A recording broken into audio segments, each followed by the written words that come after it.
Okay, subtopik kita 4.1.4 kekardinalan ataupun kita panggil sebagai cardinality antara entiti dalam hubungan. Okay, yang penting yang ni kekardinalan. Kena ingat kekardinalan. Apa dia kekardinalan? Kekardinalan merujuk kepada perhubungan antara entiti dalam satu pangkalan data. Okay, kalau dalam buku teks tolong gariskan yang ni. Perhubungan antara entiti. Terdapat beberapa jenis kekardinalan yang digunakan untuk menghubungkan satu entiti dengan entiti yang lain. Okay, kekardinalan ni dia digunakan untuk menghubungkan satu entiti, satu entiti dengan satu entiti lain. Dia menghubungkan satu entiti dengan entiti yang lain. Okay, kekardinalan ni dia ada dua jenis. Okay, untuk tingkatan 3, kekardinalan ni awak akan belajar dua jenis. One to one dan one to many. Untuk one to one, ringkasan dia adalah satu titik bertindih satu. Okay, yang ni dipanggil sebagai kekardinalan one to one. Seterusnya kekardinalan one to many. One to many. Okay. Kalau nanti awak sambung belajar, sebenarnya ada lagi satu jenis kekardinalan iaitu many to many. Okay. Kekardinalan many to many. Tapi untuk silibus kita awak perlu tahu dua ni sajalah. One to one dan one to many. Okay. Perhubungan antara dua entiti lazimnya diwakili dengan menggunakan kata kerja. Perhubungan antara entiti diwakili oleh kata kerja. Dalam gambar raja perhubungan entiti, entity relationship diagram, hubungan dilukis dengan simbol rhombus. Okey, hubungan dilukis dengan simbol rhombus. Okey, hubungan ni diwakili oleh rhombus macam ni. Okey. Kalau entiti segi 4 kan, hubungan diwakili oleh rhombus. Kita tengok kekardinalan jenis yang pertama. Kekardinalan one to one. Okay, one to one. Hubungan satu ke satu. Maksudnya, satu entiti berhubung dengan hanya satu entiti yang lain. Satu entiti berhubung dengan hanya satu entiti lain. Dan sebaliknya. Okay, maksudnya kita boleh baca satu entiti berhubung dengan satu entiti lain dan sebaliknya maksudnya entiti yang sebelah belakang ni juga berhubung dengan entiti yang depan ni. Okay, kita boleh baca dalam dua arah. Okey, contoh. Seorang pengetua akan menguruskan sebuah sekolah. Okey, seorang satu lah kan. Satu pengetua akan menguruskan ni adalah kata kerja. Bila kata kerja, kita gunakan simbol apa tadi? Simbol rhombus kan? Menguruskan. Sebuah adalah satu. Satu sekolah. Sekolah adalah entiti. Okey. Dan sebuah sekolah dan satu sekolah akan hanya mempunyai seorang pengetua. Yang ni yang terbalik dia tu. Okay, yang kita baca dari belakang ke depan. Okay. Raja berikut menunjukkan gambar raja perhubungan entiti ERD antara satu entiti dengan satu entiti. Iaitu entiti yang pertama adalah entiti pengetua. Entiti kedua adalah entiti apa kelas? Sekolah. Ini adalah hubungan. Hubungan dalam bentuk rhombus. Jadi, bila kita nak lukis gambar rajah perhubungan entiti, dia akan jadi macam ni. Lukis dulu satu entiti macam saya buat ni. Bila kita baca soalan je, kita letakkan simbol siap-siap. Letakkan point-point dia tu.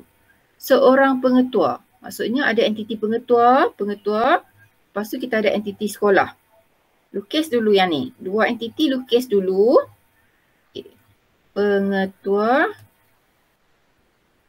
Ini adalah satu entiti. Lepas tu lukis lagi satu entiti. Entiti yang kedua adalah sekolah. Dalam situasi ni sekolah. Apa hubungan antara entiti pengetua dengan entiti sekolah? Apa hubungan dia? Hubungan dia apa? Kata kerja kat sini. Menguruskan. Ya, mengurus ni kan. Ambil ringkas pun boleh. Mengurus saja pun tak apa dah. Okay. Lepas tu kita letaklah cardinality dia. Cardinality dia adalah satu pengetua mengurus satu sekolah. Okay, macam tu. Bila kita baca terbalik pun sama. Satu sekolah diurus oleh satu pengetua. Sebab itulah jadi gambar rajah macam ni. Boleh kan? Next. Okey, dalam pangkalan data, ini bermaksud setiap rekod dalam satu jadual mempunyai hubungan dengan satu rekod sahaja dalam jadual yang lain. Okey, hubungan one to one ni dalam bentuk pangkalan data hubungan. Pangkalan data tu, kalau mudahnya kita tengok dalam bentuk jadual macam ni kan. Satu rekod dalam satu jadual mempunyai hubungan dengan satu rekod juga. Satu rekod dalam jadual yang lain dan sebaliknya. Okey, contoh kat sini. Contoh senang je dia bagi. Ini adalah entiti pengetua. Ataupun dalam pangkalan data dia adalah jadual. Nama jadual. Jadual pengetua. Jadual pengetua kita adalah pengetua-pengetua ni kan. Okey, kita ada no pegawai. No pegawai nama dengan kod sekolah ni kita panggil sebagai apa ni kelas? Dalam pangkalan data. 3 ni kita panggil sebagai apa? No pegawai, nama, kod sekolah. Kita panggil sebagai apa kelas? Hari tu dah belajar. Panggil sebagai?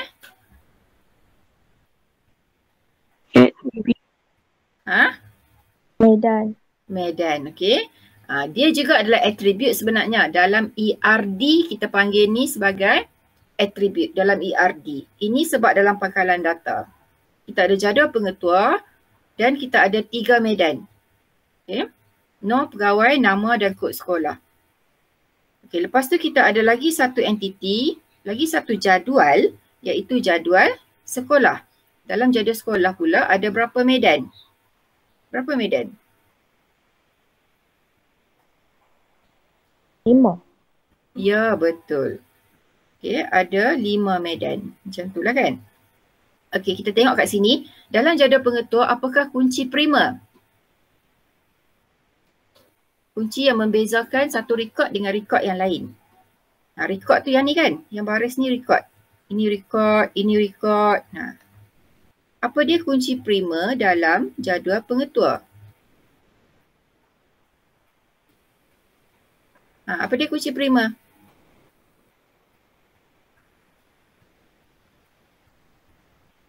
Apa dia kelas? Nombor pegawai. Ya, betul. Nombor pegawai. Okey. Nombor pegawai ni, yang ni adalah KP. Kunci prima dalam jadual pengetua. Dan dalam jadual sekolah, ada tak kunci prima? Ada tak kunci prima dalam jadual sekolah? Setiap jadual mesti ada satu kunci prima. Jadi dalam jadual sekolah pun ada juga kunci prima iaitu apa? Apa kelas? Cepat. Kod sekolah. Ya, betul. Kod sekolah. Ini adalah kunci prima. Okey. Kena faham yang tu. Dan dalam jadual sekolah juga ada kunci. Kunci apa ni kita panggil? Nombor pegawai ni. Nombor pegawai ni dia kunci prima dekat jadual pengetua. Tapi bila dekat jadual sekolah dia jadi kunci apa? Siapa ingat? Kunci asing. Ya, pandai. dia jadi kunci asing. Untuk apa kunci asing? Untuk apa kelas kunci asing?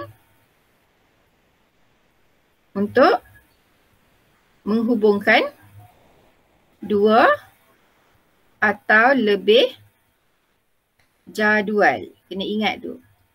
Kenapa nak hubungkan? Supaya data boleh dikongsi antara jadual tersebut. Kena ingat yang tu.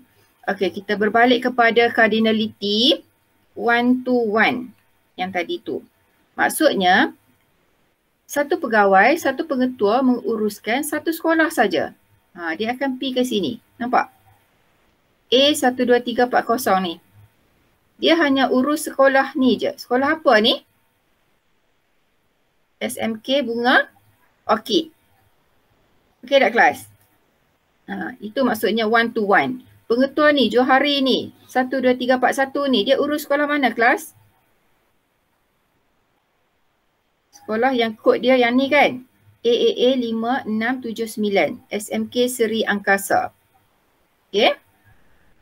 Boleh? Tu maksudnya cardinality 1 to 1. Satu pengetua mengurus satu sekolah saja. Sebab itulah dia punya rekod ni dia pergi ke satu rekod yang lain.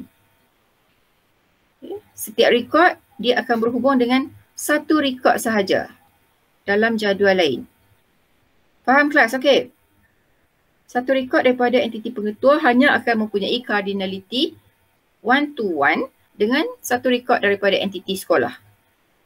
Okay, next. Oops. Okay. Seterusnya kita tengok yang kedua. Kekardinalan 1 to many. Okay. Hubungan satu ke banyak. Maksudnya satu entiti mempunyai hubungan dengan satu atau lebih entiti yang lain. Okay. Satu atau lebih. Ini yang penting. Itu maksudnya 1 to many. Contoh, seorang murid dapat meminjam banyak buku tetapi sebuah buku hanya boleh dipinjam oleh seorang murid sahaja. Jadi kita buat macam ni. Daripada soalan kita gariskan siap-siap. Ni satu kan. Satu murid. Murid ni apa?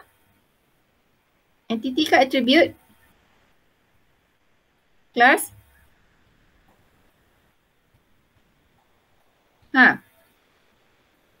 Eva, murid ni apa? Entiti ke attribute? Entiti, okey. Satu murid dapat meminjam banyak buku. Banyak is many. Buku adalah entiti. Okay. Dia punya kata hubung, kata kerja dia. Kata kerja nah. Sorry, bukan kata hubung, kata kerja adalah meminjam. Tetapi satu buku hanya boleh dipinjam oleh seorang murid sahaja. Berikut menunjukkan perhubungan antara satu entiti dengan lebih daripada satu entiti yang lain. Kalau kita tengok dia buat. Okay, ini adalah entiti murid dengan buku. Satu murid boleh pinjam banyak apa? Buku. Okey. Macam dekat perpustakaan kan, satu murid boleh pinjam 3 buah buku. Okey. Tapi satu buah buku hanya boleh dipinjam oleh satu murid saja. Kalau baca terbalik dia jadi macam tu. Boleh tak kelas? Faham tak macam mana nak baca ni? Kita baca macam ni. Satu murid meminjam banyak buku. Okay. Satu buku dipinjam oleh satu murid. Okay.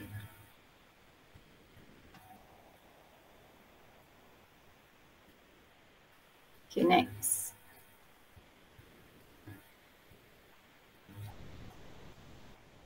Dalam pangkalan data hubungan, ini bermaksud setiap rekod ni dalam pangkalan data ya. Setiap rekod, satu rekod dalam sebuah jadual mempunyai hubungan dengan satu atau lebih dari satu rekod dalam jadual lain. Okay, tengok murid, ID murid nama jantina kelas. Nama kelas. Okey, kita tengok murid ni PSS 001. Kat sini dalam jadual buku, kat mana dia punya rekod tu? PSS ni kan? Okey. Yang ni adalah kita nampak macam one to one. Tapi kita kena tengok keseluruhan jadual. Okay, cara mudah sebenarnya kita tengok macam ni. Kita ada berapa rekod kat sini? 5 rekod. Kat sini ada 1, 2, 3, 4, 5, 6. 6 rekod. Okay. Jadi, bila bilangan rekod tu berbeza, kita boleh tengok balik secara detail. Mungkin rekod ni adalah untuk ID murid yang sama. Okay, contoh macam dia bagi ni lah. PSS 002 ni. Okay, Adam Akil ni dia pinjam berapa buah buku? Berapa buah buku Adam Akil tu pinjam? Berapa kelas? Dia pinjam 2 buah buku. Okay, sebab kita tengok kat sini. Ini adalah kunci. Kunci apa ni? Asing. Kunci asing ni selalunya dia letak dekat medan kedua. Selalunya. Tapi boleh juga letak kat mana-mana pun boleh. Okay, letak kat hujung sekali pun boleh. Tapi kalau kunci prima, selalunya kita letak dekat medan yang pertama. Okay, kunci prima selalunya di medan pertama. Okay, selalunya. Ni KP. Okay. Faham Ini cardinality dia adalah berapa? Kelas kalau ikutkan pangkalan data ni. Berapa kekardinalan dia? 1 to many. Okay, 1 to many. Okay, 1 to many. Sebab ada satu rekod yang berhubung kepada lebih daripada satu rekod dalam jadual lain. Satu rekod daripada entiti murid hanya akan mempunyai hubungan 1 to many dengan satu atau lebih rekod daripada entiti buku. Hanya akan mempunyai hubungan. Okey.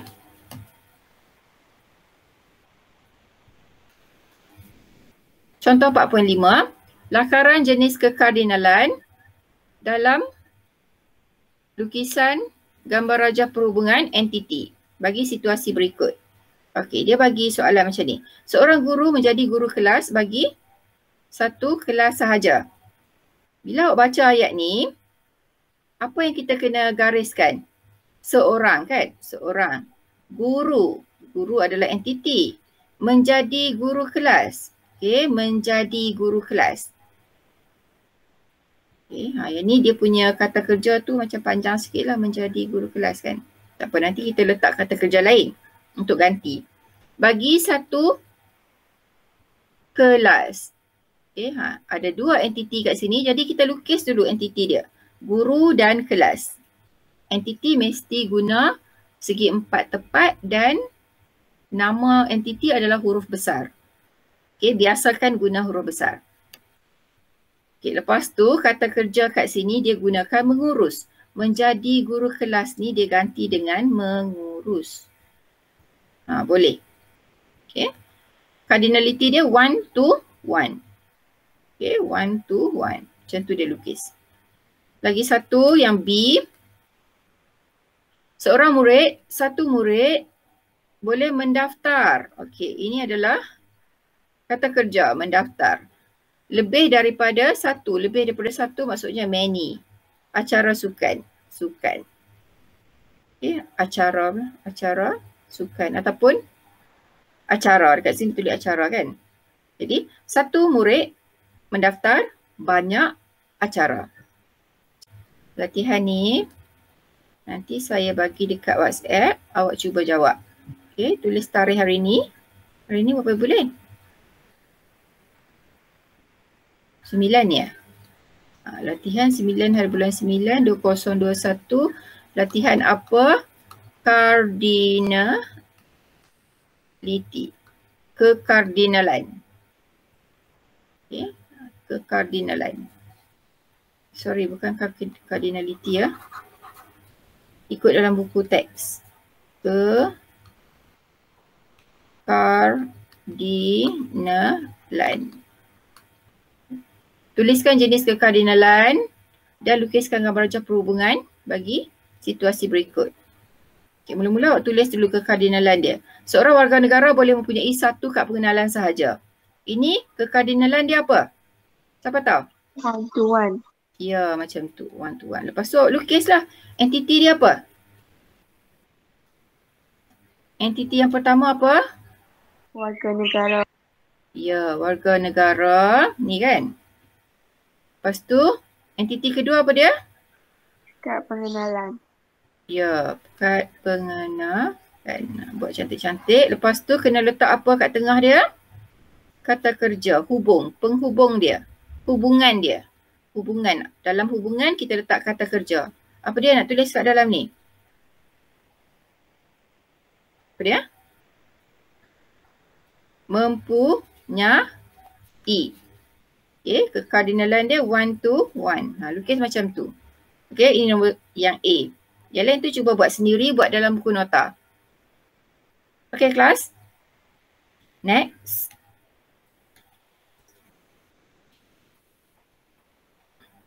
Okay, yang tu saja untuk hari ni, sikit saja.